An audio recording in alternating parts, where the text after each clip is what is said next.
For millions of years, our planet has been floating in space. Millions of creatures have lived on its surface.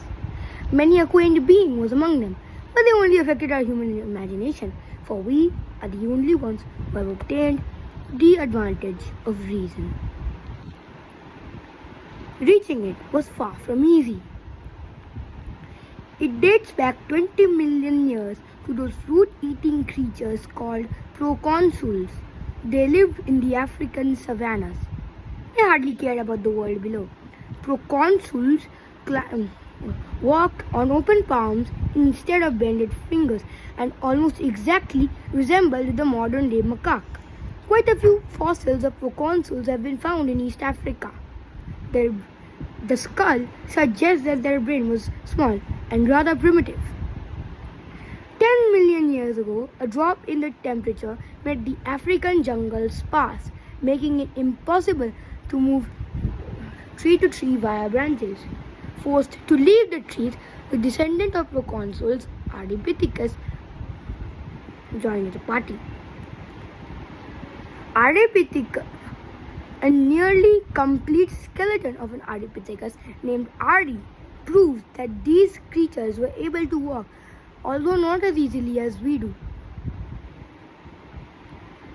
Their feet had special arches that allowed bipedalism.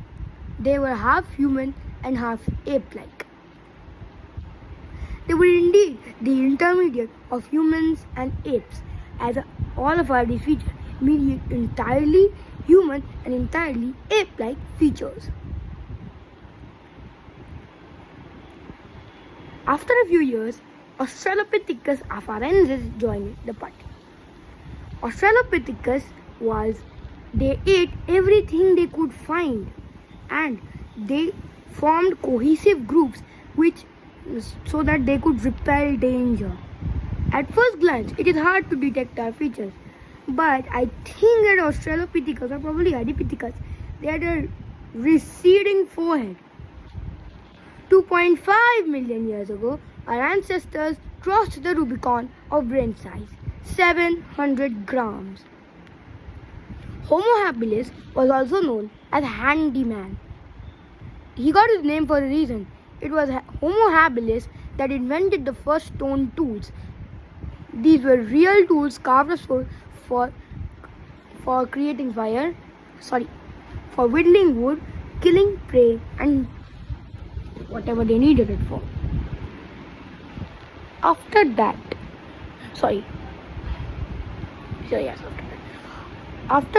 Homo ergaster was created. Homo ergaster has two names, ergaster and erectus. So I hope you know the difference. So next time you see an erectus or an ergaster, you don't be confused. They're basically the same thing. They became the terror of the African savanna. Even the fiercest animals weren't safe from harm now. Skeletons of antelopes and even elephants surrounded by stone tools have been found in East Africa. Possibly, this is around the same time that humans first discovered fire, albeit the evidence of that is rare and unreliable.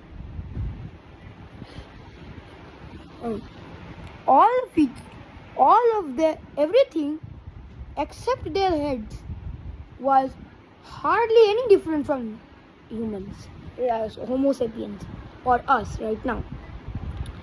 Their brains were twice as small as ours. Their height and build were exactly like that of modern humans. The last step was to colonize the planet. So they took that step, and the vast planet was conquered by new masters. Not right away though. Life was no bed of roses.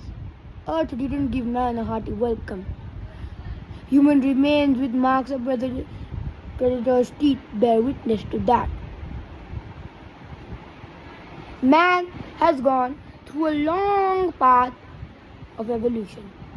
There are also many other species like Florences and Denisovans, but it would be too long and I don't have that much time. I will cover them in another video. What does the future have in store? Now, everything depends on us.